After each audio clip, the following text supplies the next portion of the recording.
probably the best pay-per-view we are going to get, and it's come right at the end of the year with two massive title changes. Ladies and gentlemen, this is your Full Gear review.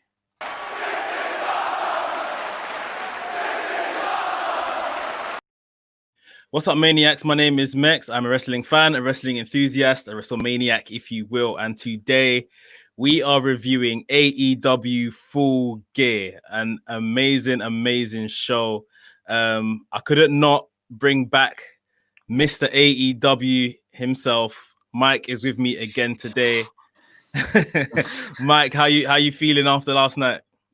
I'm feeling good to be elite, man. That's a great show. And To be elite. To be elite. I love to watch it. Last night I had a lot of fun. Yeah, I'm in a good mood after last night, man. What about you? Yeah, definitely. I think it was just a solid show, man. I think I've got maybe one match in mind, which I've got maybe something negative to say, but everything else was just really, really good. What we've come to expect from AEW, and even with, how All Out went and how we were discussing how it went a bit flat in places, they definitely made amends tonight. And yeah, very much looking forward for this stretch now between now and Revolution in February. It's gonna be a good stretch. Yeah, I'm confident that we're gonna see some great action on TV on Wednesday nights. Yeah, definitely. Just guys, we'll take comments as and when they come. We got NK in the building. Hope you're good, sir. NK is Full Gear, the best AEW pay-per-view they've put on. Boy, I think so. I think so. Revolution at the top of the year was very, very good. Mm-hmm. Yeah, that's my favorite, is Revolution. But seeing as it's the pandemic era, you got to give them credit for this one, I think. Yeah, it's definitely a lot more work to put on something like this, given the circumstances. Mm-hmm. And I felt the crowd were really active tonight. Yeah, not so much people. on. Is that more than what they've been having on Dynamite? Yeah. This was the biggest one so far. I think they let in, 1,000. That's what, like a quarter maybe capacity. So Dynamite's been having what, about 500 people? Or what? Yeah, if like in the hundreds, like 300 to 500, I think. And this was 1,000. And they've gotten up to 10,000 before, so it's a lot less than what it used to be. Yeah. Okay, cool. No, I could definitely feel like the presence of the crowd there. And I think that definitely helped. Again, Anafi in the building. What's up? Arpit, glad that you can join us. Arpit says Revolution is the best in my opinion. Yeah, it's 1A and 1B. It's one of those ones for me personally. But yeah, really good show, and we're gonna get into all the things that happened within the show shortly.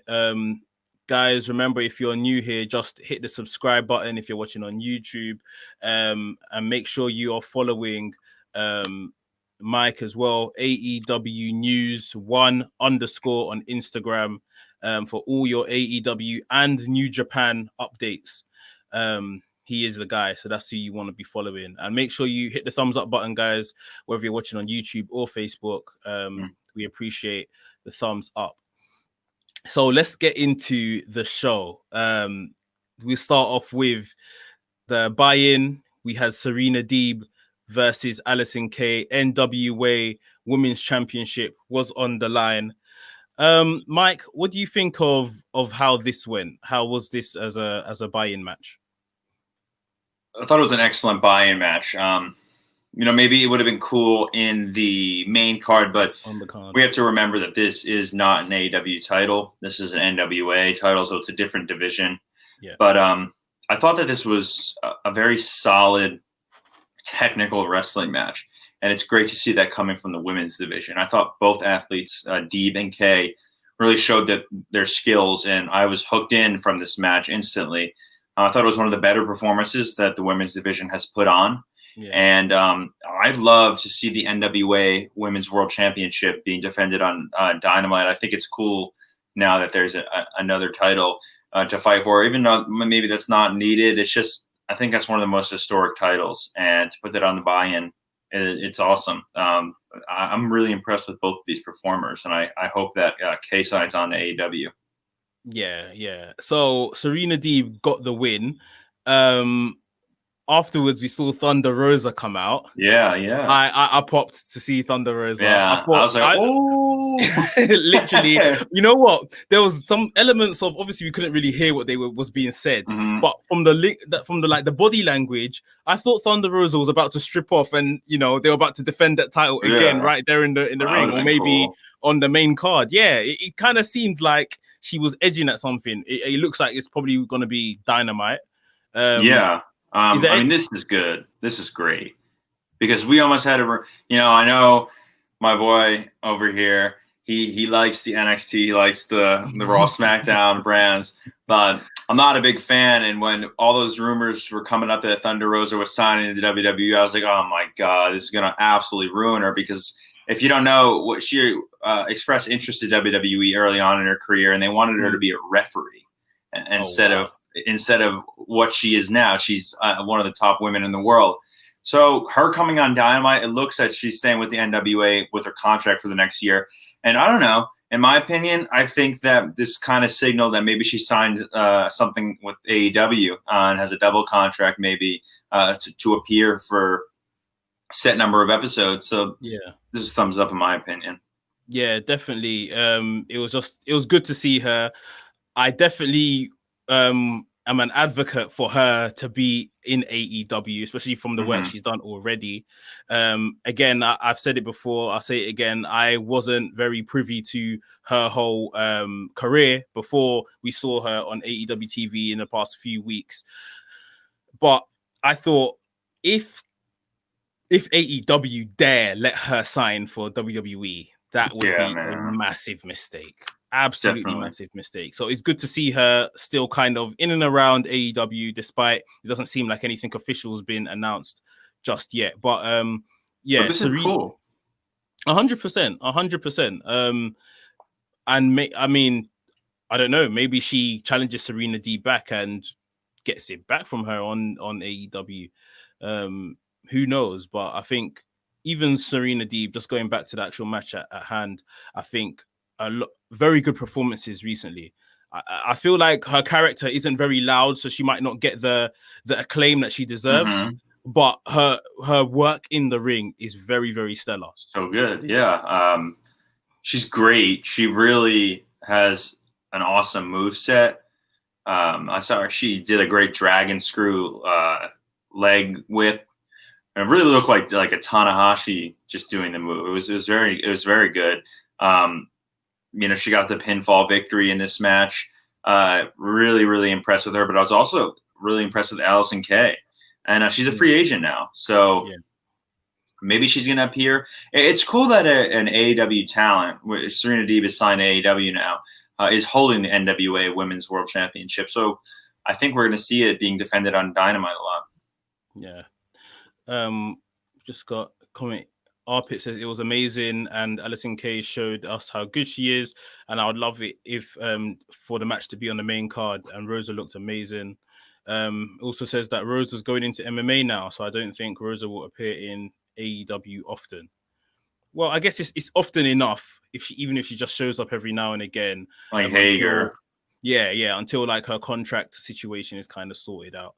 That will be good. But I mean, do you want to give it stars? Sure. I give this solid 4.25 stars. I was probably a little bit pumped up just from the pay-per-view starting, but I did think it was one of the more impressive women's matches on AEW. So I had to give it a little extra bump for that, a little quarter star. Yeah, I thought this match was solid. I'll give it about 4 stars, to be fair. Yeah, great. Yeah. Right. Go on, did you have something to say? Yeah, Hager has been fighting in MMA. I mean, he's been training for his Bellator fights, but he's been appearing, so he hasn't really been wrestling that much. So, I think we could see Rosa coming in on Wednesday nights, kind of building this feud up to maybe for the next big pay-per-view, maybe Beach Break or Revolution, and then when she's done with her MMA match, if that's the case, I don't know when the date is, but I still think we're going to see her, hopefully. Yeah. I think she'll still be around pretty often. Cool. Good. So moving on to the main card now. And there was a part of me that was shocked that this match opened, but I understand. I think that's one thing they should get credit for. The placement of the matches, I think, was very, very good. It was a little different, right? Yeah. But I think it was a good different because some of those matches, the big 3 or 4, like it would have been difficult for them to put them all at one time. They were spread out very nicely with like the calm down matches and building up to them again. Like I think it was very good. That is true. Yep.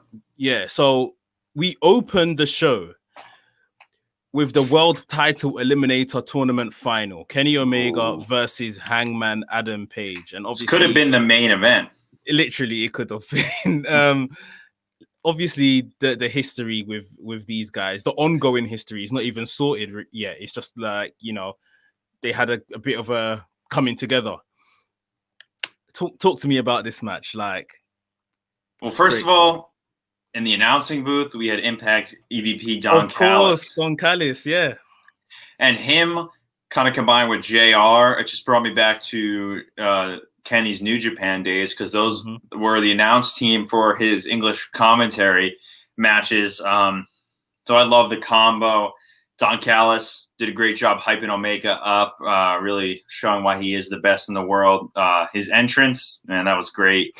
All his accolades. We got the cleaner girls with the brooms. But, we came in, and Page, like I predicted, was dominating throughout most of the match. He was hitting big moves.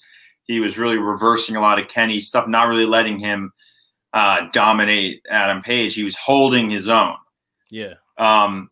It was a solid match. I thought Adam Page was going to come out with the victory, but Kenny's just too good, and he was able to throw together a string of moves, combinations, and even with some resistance, he was still able to hit the one wing angel and secure that pinfall. It was a clean pinfall. And it was a little bit early. I think maybe around the 15-minute mark that this match ended. So it was a little shorter than I expected. I think it could went on a little bit longer. And I really thought maybe something dirty, some kind of cheating, with the whole cleaner thing. It didn't really happen. We got a clean finish, but a hard fought fight from Hangman Adam Page. And Omega said it himself after the match.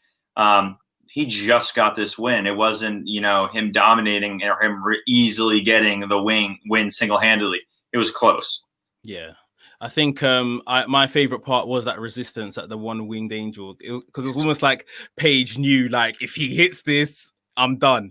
Yeah, it's done. And he fought. But then, Kenny Omega grabbed the head, put him in that one-winged angel, and that was it. He was over. And even the camera direction afterwards, when they had that bird's eye view, I guess it was like a drone shot, just hanging over Hangman, and he was just lying on the canvas. You're like, this story, like we said, there is just so much still to tell, and even some more from the story that happened later on the show.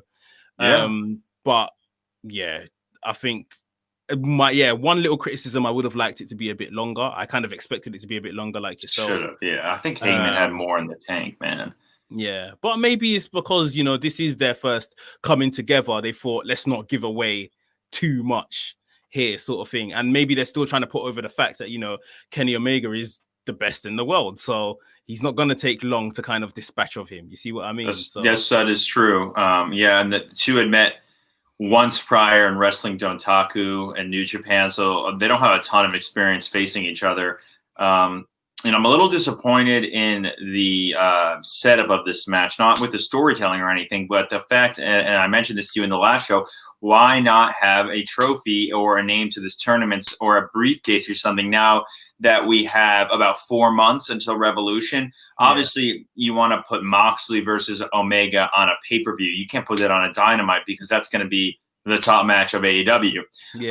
You have 4 months now. I think it would be really great if he was able to defend this contract for the AEW World Championship. And that gives a lot of people opportunities to challenge for it. Gives Hangman another chance.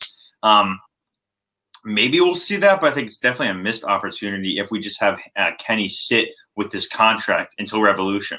Yeah, it looks like a missed opportunity right now, but maybe on Dynamite they do something like that. They have some type of formal presentation of something that Omega can hold as this is something that they're going to kind of have like a physical representation of his number one contendership. We have Kana Kev, AEW News 1, big fan from Miami. Thank you for supporting. I appreciate that. I love Miami. The match was brilliant, and the finisher, One Wing Angel, looked so damn important in the match. Don Callis made it look so important.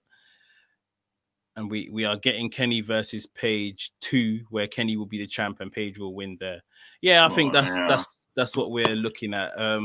But yeah, I think a really, really good first bout amongst these two. How many stars do you rate this? I gave this 4 3/4. It would have been a 5-star match for me, and I'd written down 5 stars, and then I changed my opinion just because of the time. I think it could have went a little bit longer. What about you?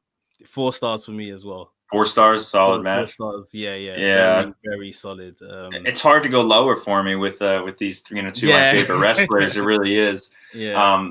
Did you catch the interview with Alex Marvez after? I saw it on TV, but I think my son was shouting or something at the time. So tell us what was said. Well, Kenny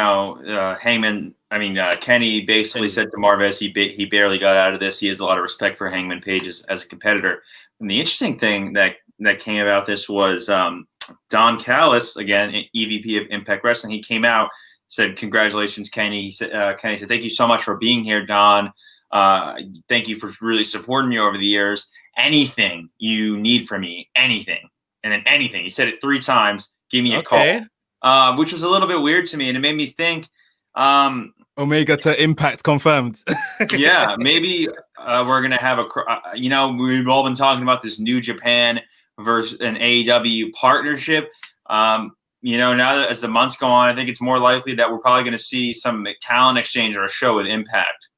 I mean, I don't think we should be taking it lightly that the EVP was on Dynamite. No, definitely. I think that is a good point. I think at first I did kind of think, but it's just Don Callis, and Don is one of them, really, especially from their Japan days. But you're right. It probably should be and could be read into something a bit deeper. It was weird that he said that 3 times. It's all like, I suggest everyone who watches this video to just go watch that post interview with Marvez, because it's just odd the way he says it. I don't know if I'm the only one that thinks that. But I think it's a good thing to pick up on. I missed it. So it's a good thing to pick up on, definitely. NK says the Kenny era begins. Definitely, bro.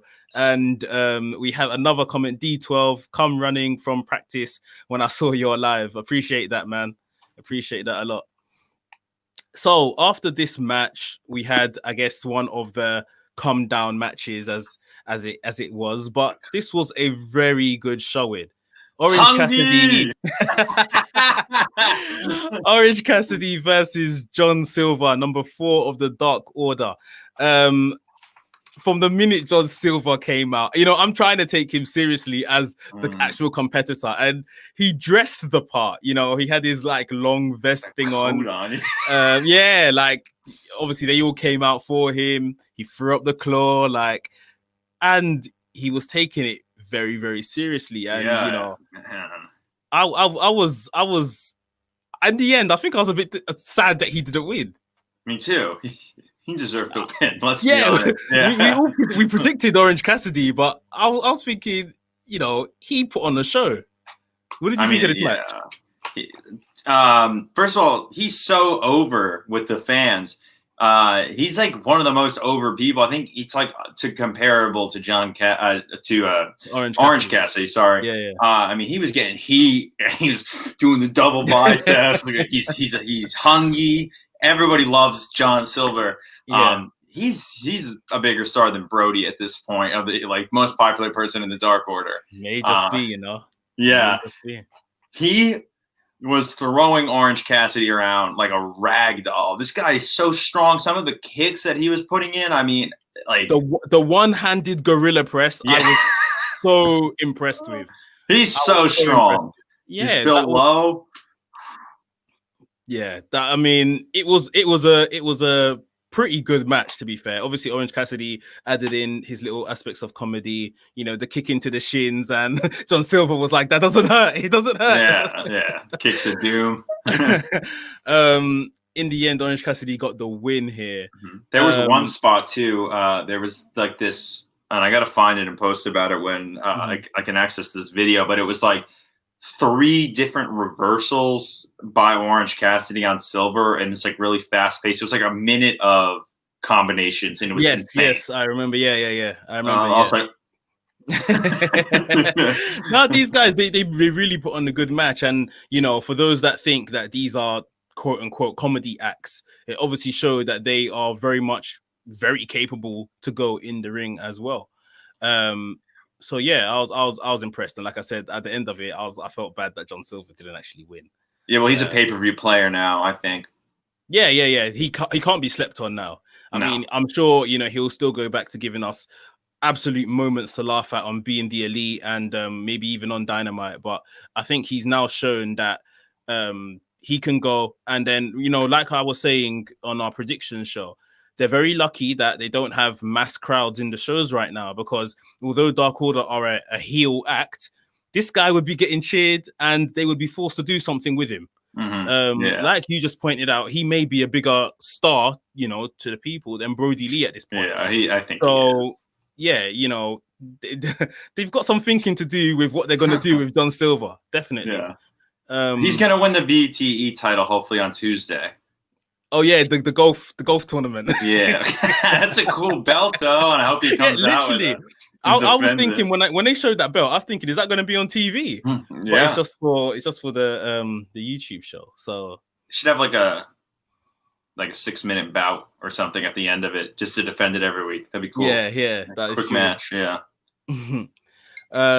Some comments we got. RP didn't like it, but heck, Silver got a PPV showing, so that's important.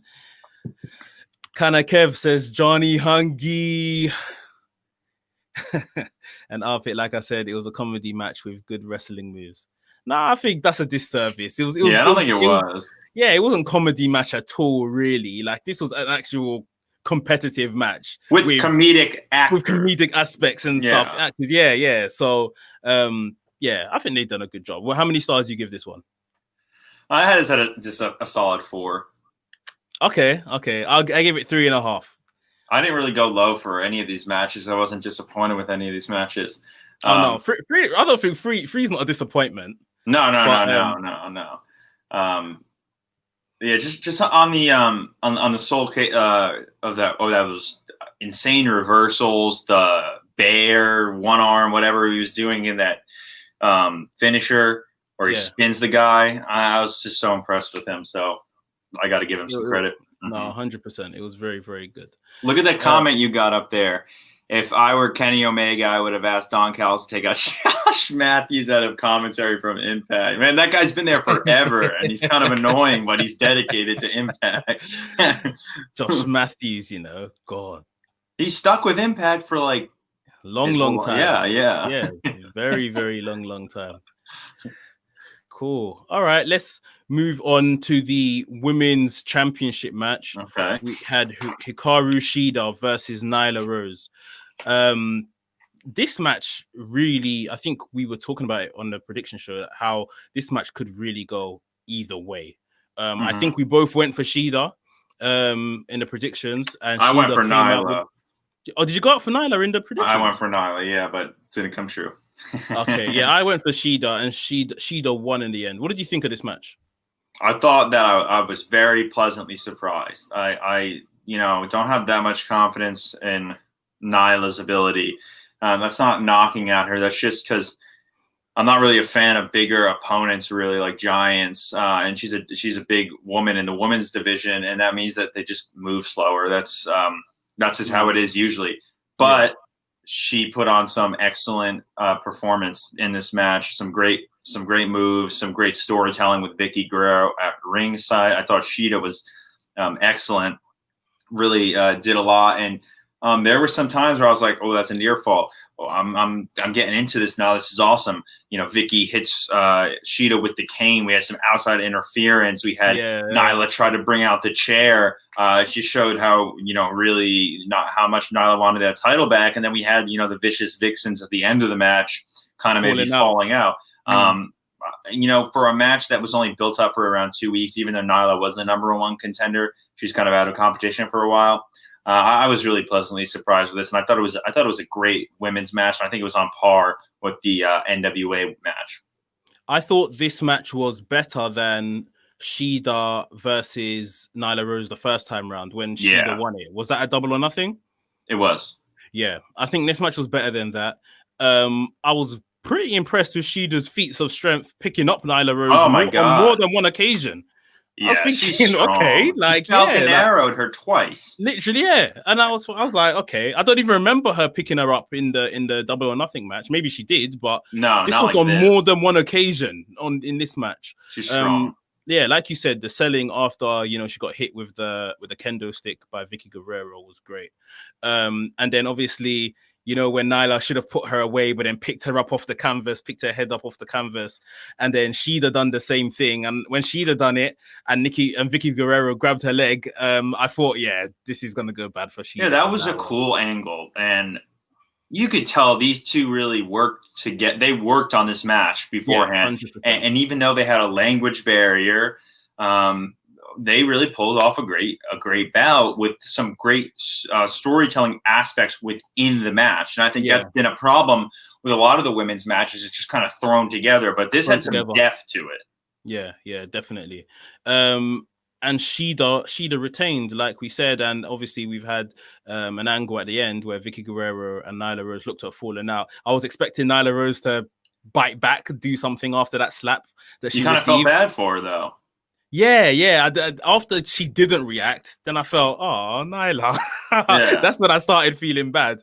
But it's going to be interesting to see where that goes. Excuse me. Kana Kev says it's time for Britt to beat Shida. I think we all know that's probably where this is going now. Give her a little bit of time, though. I would let Britt start building up some wins first, and I'd probably push this back a little bit to May.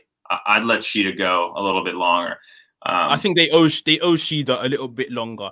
And I was saying to somebody on Twitter that hopefully now with the NWA title, kind of we know more. That's going to be more involved with the whole AEW setup, and especially where in Florida, rules are kind of loosening in regards to the pandemic, and wrestlers are getting involved. The female wrestlers will probably get more involved now. There's a bit more competitors there.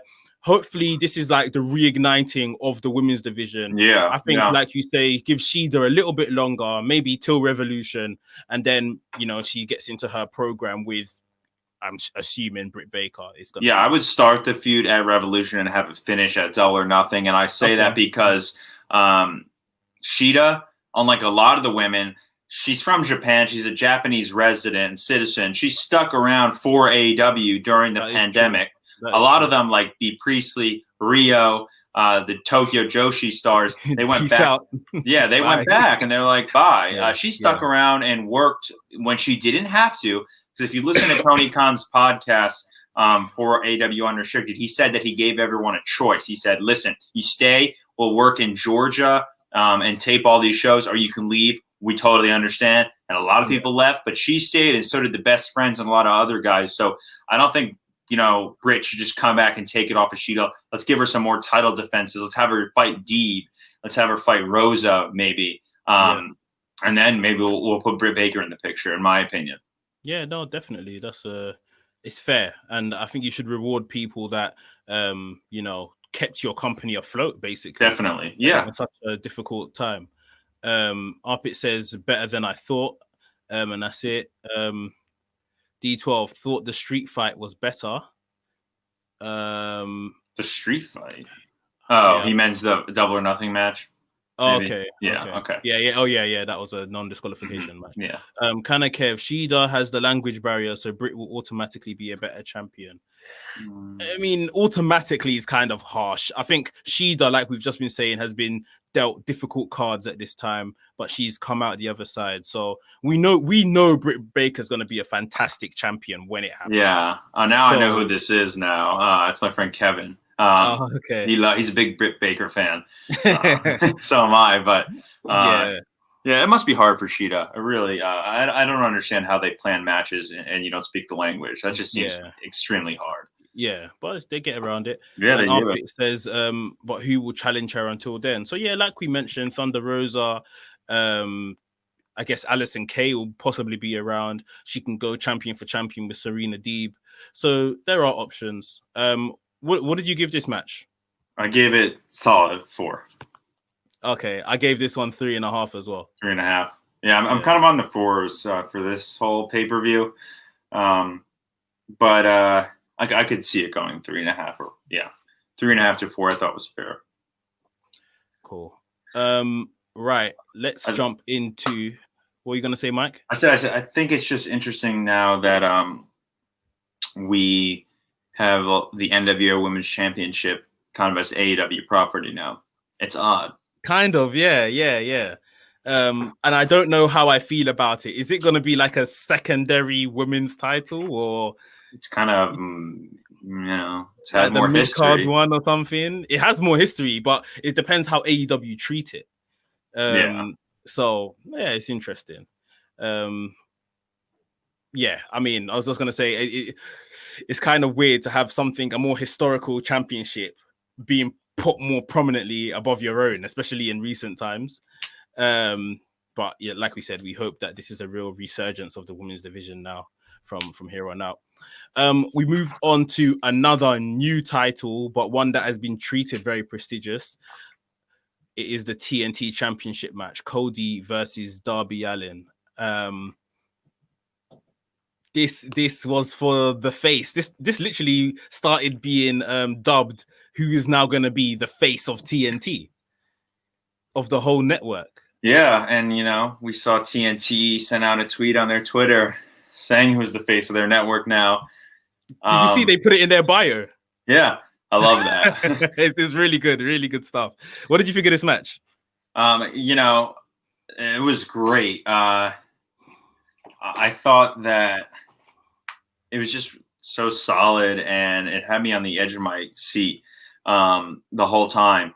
I didn't know this, but it was pointed out by Kevin, who's in the comments right now, that Darby is a huge merchandise seller for AEW. He really is. He's very popular among. He's very popular. I know that much. Among kids, especially. Like, you saw a lot of Halloween costumes this year. So, it was kind of do or die coming up for Darby right now. As Cody said, Darby's kind of one of those wrestlers where people say he's the future, and then they never really become the future. And Cody was like, those kind of wrestlers suck. Well, I really like that promo. So it's kind of like the future in his last effort. If he loses this, he's really losing his momentum versus the ace, the face of AEW, the face of TNT. Slow start for the match. Pretty technical. Cody was really dominating Darby, and you could see this exercise that Cody did put on was really working to his advantage. Got a little cocky though. Started doing push-ups. Started doing double buys, and you could hear Arn yelling, "Stop it! Stop it!" And then that kind of allowed Darby to get some momentum. The commentary team was mentioning how you're not going to keep Darby down. He's a tough guy. You're really gonna have to hit him with everything, and that is true. But I like the ending. Cody was obviously the more dominant and the better man in the match. But that roll up, it just surprised Cody. He didn't follow the playbook, and that's what they kept saying. He didn't listen to Arn. He went off on his own, and he lost it. But man, what a match, and what an ending to the match with that show of respect from the former TNT Championship, Cody Rhodes. Now, for me, I didn't kind of see how monumental. Obviously, it's not my name, so the fact he got it back, yes, that's good. I thought, yeah, that's good for him. But when they announced it, when he was ring announced as Cody Rhodes, you could just see the glee kind of go across his face that I've got my family name back. Yeah, and yeah. It really meant a lot to him, and I really respected, you know, obviously what he's been through. He's been Cody for the longest of times now. That's weird too. Yeah, and he's just got his family name back. It's incredible. This isn't even like a gimmick name. This is his family name that he just actually got back. Yeah, people are like, oh, his real name is Runnels, and WWE deserves to have the. He's never gone by Runnels ever. Yeah. He's gone by Cody Rhodes. That's his name. Just because WWE has a trademark or copyright application on that doesn't make it right. That always really annoyed me. Yeah. And the fact that they were still applying for trademarks to keep the name, that was extremely petty. And that just looked bad. But now that we know. Cody cut a deal for this name, so no more Bash at the Beach. They traded it in for this. For the name, yeah. So we're having Beach Break instead. But he got his name back. But I think the most important thing is he got his name back. And yeah, you know, he was, for me, I think I said in the predictions that he was my favorite on the win. And, you know, even as the match went on, I thought Darby Allin is brilliant, but this is just going to be another Darby Allin puts on a great performance and loses. I would have been okay with it. And yeah, I would have been okay with it as well until the minute he rolled him up and my jaw hit the ground. I couldn't believe it. And even Darby looked like overwhelmed. Yeah, it was awesome. Did you? Man. Yeah, did you get that feeling? Like it, you know, it's like shit. I actually won it. I actually did it. And yeah, I think that was all good. And then obviously we had some shenanigans from FTW after right. the match. Oh man, they're kind of annoying, but I love Ricky. That's my thing. I love Ricky Starks. Must he be a part of these guys? And obviously Will Hobbs came to the rescue. But yeah, Willie Hobbs, according to JR, he loved saying Willie Hobbs. Willie Hobbs, big Willie Hobbs. He calls him Big Willie Hobbs. Hungy too. But yeah, a really, really good match. If we just go to the comments and see what guys are saying in here. NK, my guy Darby, I was happy with this match. Yeah, I think just the ending for me got me. Like I was not expecting that at all. Kana Kev says Ricky Starks over Darby Allin. Okay. He's the revolution. We're definitely gonna see those two go at it for the TNT. Oh yeah, now the Team Taz wants that belt. Yeah, D12 was sure Cody would turn. He wrestled like a total heel. That is true. And literally, just between the bells, Cody was the heel. Yeah, he acted like an idiot. Dude, the Arn Anderson thing, when he started doing push-ups, and Arn's like, no! I died at that. Yeah, he did act like the heel. Sure. Literally. Between both bells. After the match, he was back to himself, and before the match, he was cool. But between the bells, 100%. NK again. I never want to see Cody and HHH comparisons again. Also, the narrative that AEW doesn't create stars should be done now. Darby is a star. Yeah, I think you know, people just compare the two because there are certain things that Cody does which are very similar to what we have seen in the past with Triple H. However, we know Cody's motives are a lot different. They're a lot different. Cody is working. This is his company. You know, he's not working for anybody. He needs to do what's right here to, you know, make sure his future is correct. I've already heard that Cody doesn't want to even wrestle for another 5 to 10 years. Yeah, he's going to be done at 40. Yeah, he wants to be done soon. So he needs to set up, you know, the future, and he gets it. He clearly gets it. He knows he's the biggest baby face in the company, so he has to use that, you know, to his advantage at times. But he's now used it to propel the likes of Darby Allin. So yeah, you know, there was one shot during this match where I was like, damn, this is awesome what they set up, because, you know, it had Cody standing up, and you could see, man, he put on this muscle. He looks like a star. He's just the ace of the company. He's big. And then you saw Darby sitting on the ground, kind of looking up at Cody, like true underdog. Like he got his face painted. He looked like a young, just like totally out of his element, like no chance of winning. Kind of looked like he has that whole like emo goth kind of outcast vibe. but he came back and got the win, and I love that for I love that for him. I love that for AEW. I don't think he's anything like I don't think Cody's anything like Triple H after this match or in general. And I'm tired of hearing that on my comments by ignorant people. 3 out of the 4 AEW champions have never been contracted by WWE. So can we just stop that now? Yeah, please? yeah. It's a very narrow-minded kind of view, but trust me, it's gonna continue, whether we like it or not, and whether we explain it or not, it's gonna continue. You made a very good point there, and I love the beginning of the match where the whole Nightmare family was coming out, and Darby Allin just faced the barricade. He just said, I'm not watching all of this pageantry and all of this stuff. Like, when the match is ready to start, I'll come into the ring. All of this stuff that's happening behind me is, I don't need to see it. Yeah. Last but not least, Arpit said, I'll jump in and shouting when he won, and he's my favorite. So you know how I feel about it. And I loved the whole Cody versus Darby story from the beginning of AEW. Darby did it finally. And when Cody gave Darby the title, I marked out like crazy. Yeah, very nice moment. Touch there. Very nice touch. I think that moment will go down as one of the best moments in AEW. Really great storytelling. I think it was very significant, the way it was done. What would you give this match? How many stars did you give this match? I gave this a 4.5 stars. Okay. I gave it a 4. Okay. I think I was just going into the match. I just didn't really give it a chance because I thought Cody's gonna win in the end. Like I said, I was shocked all the way when Darby won. I literally replayed the last 5 minutes when Darby won. Yeah, it was great because I had to see it happen again. Man, Cody looked awesome with that title though around his waist. That's a beautiful belt, and he really wore it well. Yeah. Do you think Darby does any customization to this belt? Yeah, probably. maybe it'll come out black. Black strap. That would look kind of cool, or like mixed white. Yeah, maybe. I want that belt though. I have a lot of belts. Yeah. I want that belt bad. I only have the tag team belts from AEW, but I love the TNT belt too. Yeah. Cool. Right, guys, we're getting into our last few matches on the card.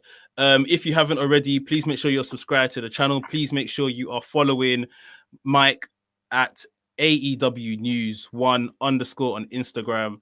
And please give the video, whether you're watching it on Facebook or YouTube, a big thumbs up. Smash that like button. We are now going to get into my personal match of the night, the Tag Team Championship match. FTR versus Young Bucks. 4 or 5 years in the making. We've been asking to see this match, and we finally got it. And my gosh. Gosh. At times I was just speechless. I was just so impressed. I mean, before you get into the match, Mike, I just love the homages that was paid. We saw, Swanton Bombs, Twist of Fates, 3Ds. Hardy Boys, Dudleys. DIY, they threw that in. Cash Wheeler doing a 450. Excuse me, like what? He's big, man. When did you practice that? When like what? Absolutely brilliant. Tell us what were your thoughts on this match? I couldn't even look down at my phone. I do the screen recordings to try to get some people who can't buy the pay-per-view or watch the show some coverage. But I really was just focused on this match the whole time. I thought some of the moves that they were pulling out were freaking insane. But I thought for a large portion, maybe 3/4 of the match, it was a grounded, traditional wrestling match without a lot of spots, which, people criticize the Young Bucks for all the time, and I'm kind of sick of it. So go watch this match if you think that, because they wrestled a great match with FTR. I thought FTR did some awesome moves. They had a speed. Cash Wheeler did a spear on Nick Jackson when he was in the ring. He literally just dove through the ropes head first. It was insane. But FTR did a great job. They did some awesome storytelling with the selling of Dax's hand. They really beat that up. And then with Matt's leg, his ankle, and then his ankle. becoming more and more injured, and then them taking the shoe off. He was like pretty much broken, but he pulled through with that super kick in the end, and I thought this was the exact right length of time. I think it went about 35 minutes, so it was perfect. This was so solid. I think it was match of the night, and I'm so happy for the Young Bucks to finally get tag team gold in AEW. I expect some feuds with FTR to continue because they are a very solid tag team too. But this was their biggest accomplishment. Matt and Nick said out of all the tag team belts they've ever won. So this was special. This was really, really special, and it was years in the making. And I think you could tell how special it was once they got it, because again, like the elation that they were both filled with, and some people would be smart about it and think, well, this is your company. You've clearly would have seen those belts before and all of that kind of stuff. But it's like in that moment, they had just conquered the world. Despite it being their company, they had just got, the premier tag team title in the world. Yeah. Number one. And people will argue. The thing about this match is people will argue for things like what's more prestigious, the AEW world title or the IWGP title or the WWE championship, or people have that argument, and that can be said, there's arguments, I guess, for any one of these. For the tag team championship, just because of how stacked this division is, this is probably the premier tag team title. It is. There's nothing else that comes close to it, really. New Japan, great company, some of the best wrestlers in the world, but even their tag team division doesn't come close to it. Yeah, WWE. In terms of age, I guess you would say New Japan's, just because it's been around for longer in terms of the tag team titles. But yeah, if we're talking about the competition within the division, this is the best in the world. I mean, it's comparable to the heavyweight division in AEW. I think the tag team belt is right up there. It's just there's so many teams, there's so much talent, there's so many great individuals, and they are at the top. They are the number one tag team in the world by far. I think I was very happy for FTR as well, because obviously they've had a hard road being mistreated in WWE. They've bet on themselves. They've taken the jump. They asked to leave. They eventually were granted their release. They've come to AEW. They became tag team champions in AEW, and even through losing, their performance was spectacular. And even through losing, deep down, like I said on the prediction show, I know their primary concern is being somewhere where tag team wrestling is celebrated and not just appreciated. Yeah. It's not just, let's throw on a quick tag match because we've got tag team wrestlers. We're going to pay some attention and time to this tag division. And like I'm sure of it, they won't care if they lost this belt. No, they deserve some accolades, some 100%, some praise, and I don't like them because they're such good heels. I think they're just such assholes, but I respect them completely, and I just think they are just leaps and bounds better than the Revival. What they did there, I think they really elevated themselves to the next level. 100%. Obviously, there's a lot more freedom with where they are now. Yeah. But they did win those even belts. in their day in NXT, when the NXT Tag Team Championship was very it was up there with a lot of good tag teams around them. They were fantastic then. They were absolutely fantastic then. They've taken it to a whole new level. That 450 alone, for guys that say no flips, just fists, it literally abandoned his saying to go ahead and do that madness. He's big. No one really gets that dude. That guy is massive. Like, he's a beefy motherfucker. Yeah, 100%. 100%. And that was impressive. Yeah, and they've won all the WWE tag team belts too, right? Yeah, literally. That's cool. That's really cool. Yeah. So and AEW now. Yeah. So everywhere they've been, every show they've been on, they've won the tag team title. Those slides too that Dax were doing to cut off the ring. That's an awesome move. I love that. Yeah. Dude, they're good. They are really good. I think the tag team division is so stacked in AEW. I said this once, I'll say it again.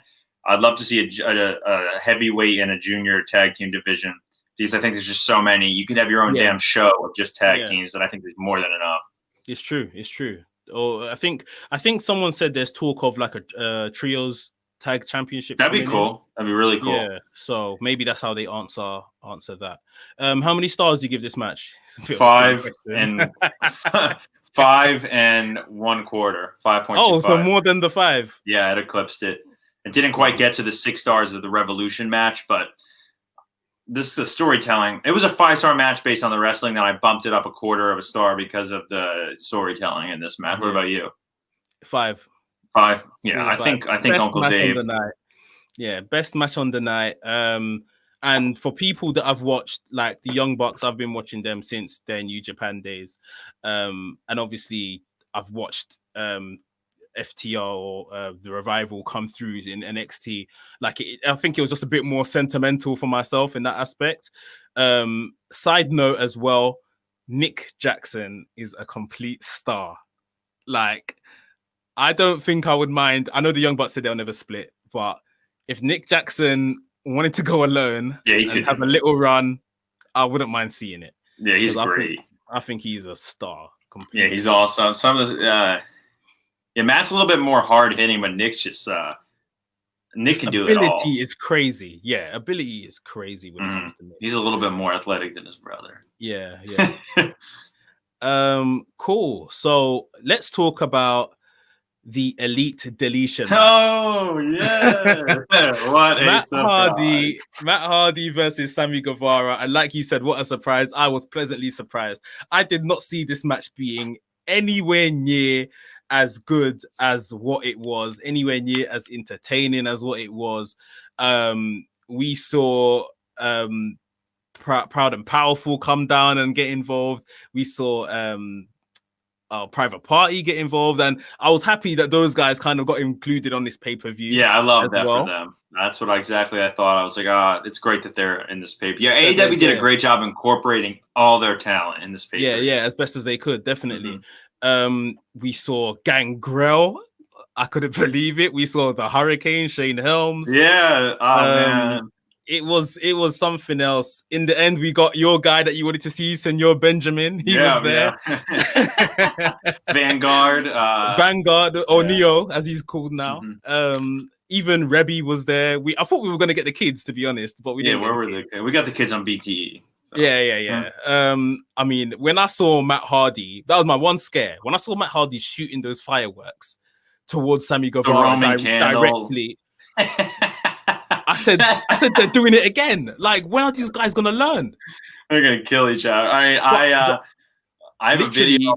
My only thing that I thought nothing must have happened is because obviously we're seeing it and that was pre-recorded. So I thought it must have been fine. Well, they got banged up. Sammy Guevara looked like he died. Hell. Yeah, he literally looked like he died. Maybe a little bit nicer to him. He takes the biggest bumps for the company. And then he had a little bit of an issue with that whole like Sasha Banks thing. And he went through training, came back. People were like, fire his ass. I'm like, fuck you. Are you kidding me? Look at what he does. He's still very young. He'll learn how to conduct himself better. Yeah. And that was even in his past. That wasn't something he said. I know, exactly. But what's your thoughts on this match? I didn't even know what to expect, but it was incredible. I mean, it was just so fun and so many different elements. You mentioned the Roman candle spot. That was crazy. I have a video on my Instagram on AEW News, and I mean lighting off fireworks, and those are no freaking joke. Like, those can really like hurt somebody. And I think that the spot of the night, and I posted this also, it was like a Saving Private Ryan-esque thing. It had Hardy with the Roman candle, and then there were the trenches, and he was in the trench going bam, bam. And then camera cuts back to the ring, and then we have basically a whole different match between Proud and Powerful and Private Party going on. And then we keep cutting back. We saw the Lake of Reincarnation, Vanguard, the Dome of Deletion, which was insane. They were hitting each other with the buckles that go into the ring. They were. And then we just got a full 360 from the All Out Dilemma.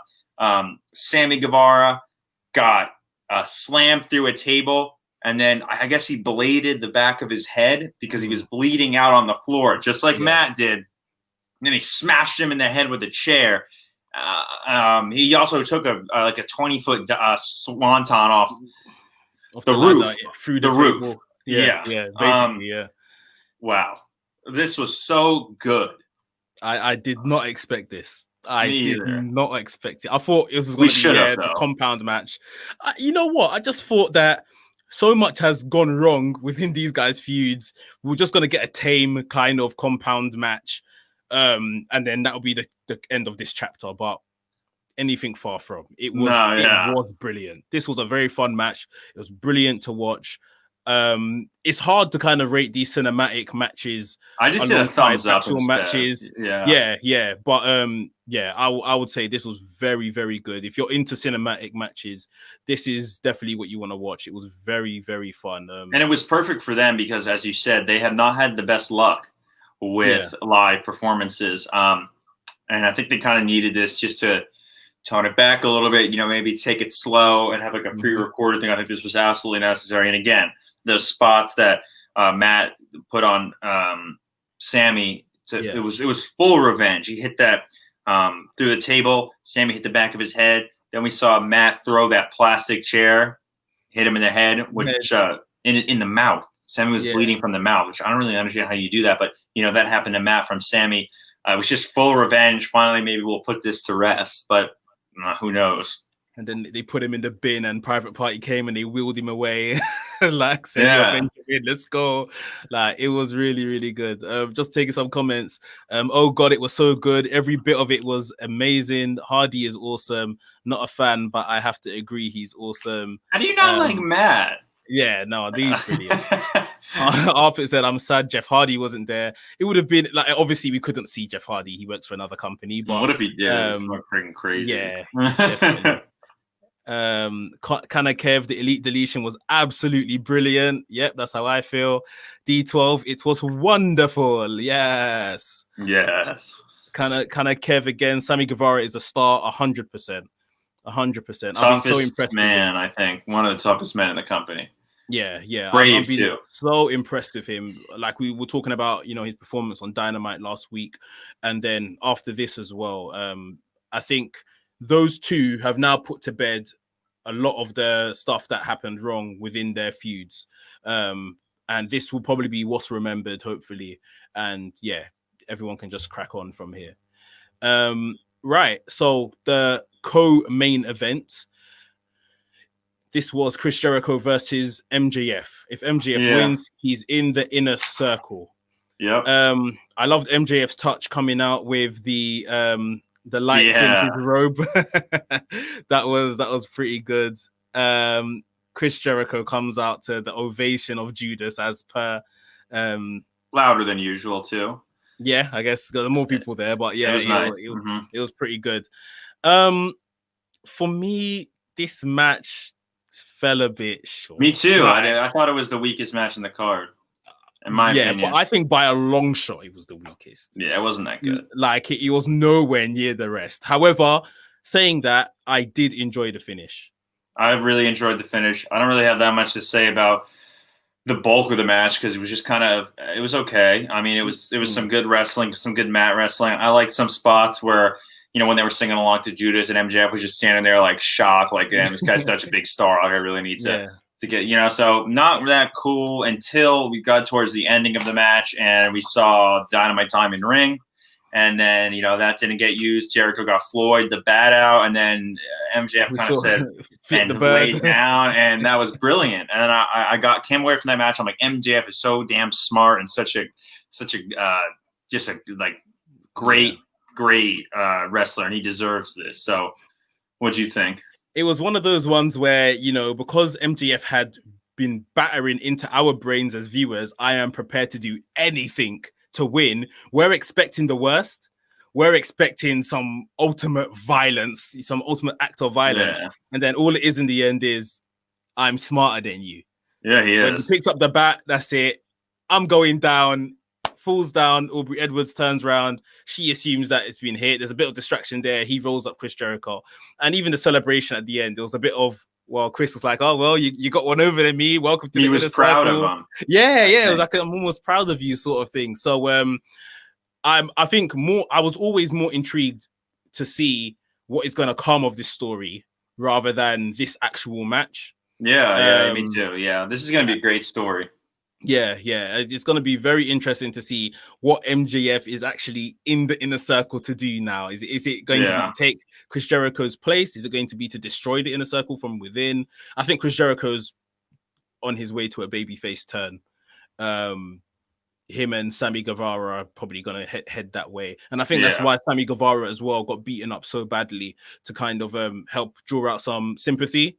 I feel bad for him. Yeah, 100%. I did as well. So I think that's where they're probably going. But yeah, MJF in the inner circle. Gonna be interesting. Arpit says wrestling wise, but storytelling was fantastic. MJF pulled a little Eddie Guerrero right there. He lied, he cheated, and he stole. D12, did you hear MJF shouting "oh shit" while taking a bump? I think I did hear that, to be honest. I think I did hear that. But yeah, for me, star wise, 2.5. That's what I'm going with. What about yourself? Like 3 3/4. Just because the ending was really good, and I didn't think the wrestling was bad per se. It was a little underwhelming. Yeah. Mm-hmm. Nice to see Jericho still be able to pull out a Lionsault. We haven't seen that in some time. He acted like Super Liger when he was a junior heavyweight. Awesome. Yeah. Cool. So we are on to our main event now, guys. And this is a match I guess we all kind of knew the outcome. A Kingston win would have been absolutely fantastic. Yeah. But I think we all really knew the outcome, but the story had us hooked regardless. It was the AEW World Championship match, the I Quit match, Jon Moxley, the champion, defending against Eddie Kingston. It was brutal. It was emotional. Yeah. It was everything I think we knew it was going to be. What were your thoughts on this match, Mike? Man, they put each other through hell. I had to rate this so highly. Man, I mean, some of the spots, the storytelling and the promos, the hype leading up to this was stellar. I can't think of anything else, anything that went wrong. It was perfect storytelling. It was all on the line here. Eddie had to win. It was insane. We started seeing the violence come out really early on with the barbed wire bat. Yeah. The thumbtacks, the tables, the chairs. And then, when Mox got punctured by those tacks and then Eddie got rubbing alcohol, I was like, crazy. Holy shit. I've never even seen that. And I've watched some of my fair share of deathmatch wrestling. That has to hurt, really. You know what? Let me interrupt you just there quickly. Now, it might be the critic in me or whatever. The chances are that was probably just water. And not rubbing alcohol. However, if it was water, it would still hurt. I don't want to take that away from. Yeah, I don't know what they did. Maybe it probably wasn't alcohol. It might have been because these two guys are crazy. It might have been, but the chances are it was probably water. And even if it was water, I mean, we've all cut ourselves as kids. We still cut ourselves today. If water goes into an open wound, it still stings. It still hurts. Yeah, it probably still hurt. Yeah. Yeah. So regardless if it was alcohol or water, I'm just pointing out it probably was water. But it would have still hurt regardless. But yeah, go on. I've been trying to get into the post media scrums. Where you get to ask wrestlers questions from the press, and that's really that would be something that I would ask Moxley, because I'm very curious. Maybe we'll find out on an unrestricted episode, but maybe one day. And then we saw Eddie grab the barbed wire with his hand, and then start hitting Moxley with it. They were pulling it over each other's faces. Both these guys were busted the hell open. We saw a crazy finish with the barbed wire, like basically on someone's jugular, which is probably not safe. And I did notice though that particular piece of barbed wire it was more wire than actual spikes. Yeah. You still have to grab it though, God. So props to Eddie. Yeah, definitely. But Bulldog choked the finish again. Yeah, and he said, "I quit this time." There was no passing out. Oh, I felt bad for him, man. Yeah, you felt the embarrassment for him. And the way he said he was crying. Yeah. Oh, man, this match was so fucking good. I'm sorry. No, it was. And that's exactly what it's meant to do to you. It's meant to make you feel, even in the good guy won ultimately, but it's like, man, You felt bad. Same way we felt bad for Sammy Guevara. Yeah, this guy put like everything into this match, really. He was wearing his hero's colors. He was fighting for his mother. Dude, he's a star. Made by AEW, another one. Brian Alvarez of Wrestling Observer said that one day Eddie Kingston will turn into a giant babyface, but tonight was not the night, and I agree with that completely. We got a lot of sympathy for him, and I think he just really established him as a star. He can main event a pay-per-view for sure. Yeah, he's amazing, and like I said, there was a part of me where I thought, does he win tonight? And if he wins, he would actually be a really good champion. He could have really been a really good champion. Just his promos alone, they grip in, it gets you involved. But I thought it would have been cool. Yeah, it definitely would have been different. Yeah. Even if they gave it to him, on a short-term basis. Yeah, like a transitional champion. Just like we said that maybe Archer could be a good transitional champion. But it wouldn't have made Moxley look that bad because this match wasn't conventional either. It was kind of freaking crazy, but I guess we can't make Mox say I quit. Mox is just too good, dude. He's just too good. They're booking him really good. This was his 21st win this year. I don't think he's ever lost either, right? Yeah. No, it's absolutely crazy. 21 wins. And he goes on to continue reigning as champion. We saw Kenny Omega come out. There was no real confrontation between the two, just to kind of I wanted Kenny to come out as the cleaner. Yeah, cleaner and be like, good night. It's all in time. I think that transition is coming for Kenny. Let's just see what some people are saying in the comments. D12, when Eddie said I quit, he was kind of crying. Absolutely amazing. RP, I wouldn't say AEW made him a star. They brought him in front of people. They definitely made him a star. I mean, I think those that are in the know, I never knew of Eddie Kingston. No, AEW. Two hardcore fans maybe knew. Yeah, I never knew who he was. And from his first match, challenging for the TNT Championship, I was invested in this guy. I said there and then, I hope this isn't a one and done because I don't know who this guy is, but I need to see more of him. Yeah, he's awesome. Their best signing. Yeah, and like you said, he fits straight in the main event. I know he's not the typical looking main eventer, but at the same time, some would argue neither is Moxley. This is a new day. This is what wrestling looks like today. So I think I'll give AEW props for being able to harness his taking a chance on him too. Yeah, 100%. And use him in such a way. What would you rate this match out of 5? 5. 5. Wow. I'll give it a 5.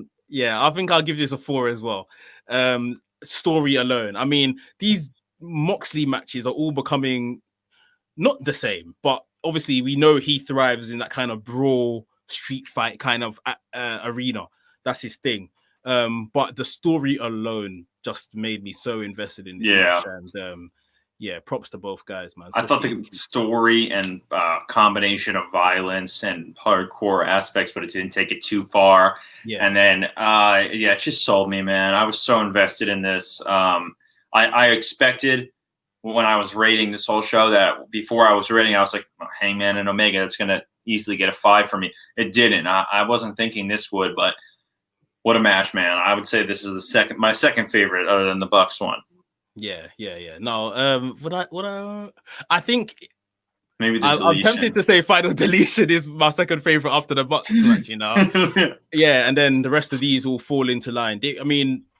We'll go on to kind of rate the show now, but I think it was just a really, really good show. Maybe I'm doing Revolution a disservice because I can't really remember. I have to go back and watch it.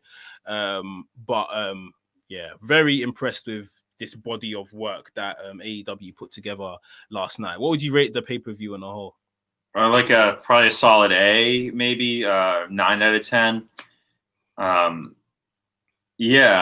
really liked it, and putting on, I'm going to say it was the best pay-per-view in recent memory. Really, they really rebounded from All Out, and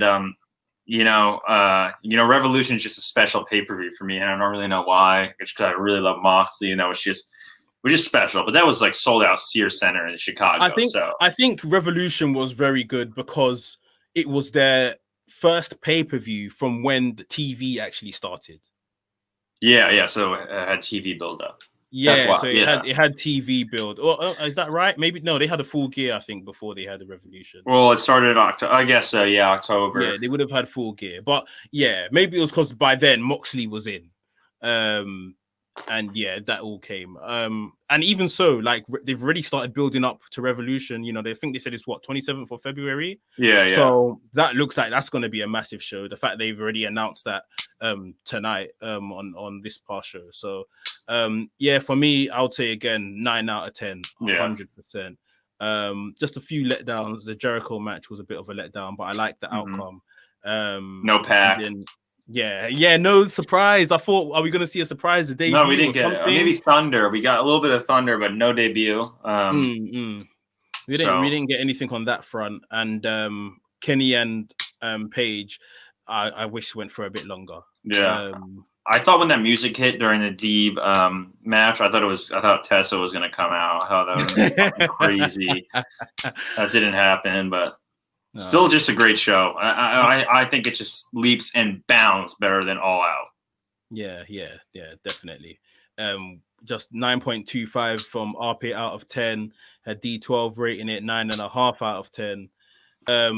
Yeah, brilliant show, guys. That is your AEW Full Gear review. Thank you for joining us. I hope you all enjoyed it. It sounds like you all enjoyed it as much as we did. Put down below in the comments what your favorite match was as well.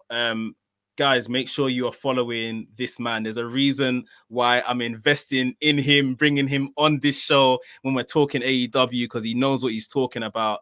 Mike from AEW News 1_. Make sure you're following him on Instagram. This is who you want for all your AEW immediate updates, and in New Japan as well, for those of you that watch New Japan. Mike, thanks for joining me today. Thank you so much for having me on. I always have fun with you, and thank you. Yeah, I should have made maybe. I've always kind of debated on maybe trying to change my name to incorporate both New Japan and AEW, but I guess I'm just sticking with AEW News 1. But I do equal New Japan coverage when it's on, so go check me out. But more importantly, check out WrestleMania UK, because he's got a relatively new Instagram now, and we need to build those followers up, because you got the best talk show, basically, I think, on all of Instagram, man. And your coverage is balanced. It's very balanced. Yeah, man. I don't do bias. It's not about one beating another for me. Like, it's just that we're all enjoying wrestling, no matter where we're getting it from. We're enjoying it, and that's important. We don't need to pit them against each other, because deep down, behind the scenes, all these guys are friends anyway. Yeah. So we're arguing like idiots, but all these guys like each other. So yeah, like they're not talking to each other. Yeah, they are. Yeah, exactly. So let's just enjoy wrestling, man. Guys, again, one last time, please make sure you subscribe to the channel. Please make sure you're following Mike, AEW News 1_. Hit the like button if you enjoyed the review. And that is it. WrestleManiac UK signing out, and I'll see you soon.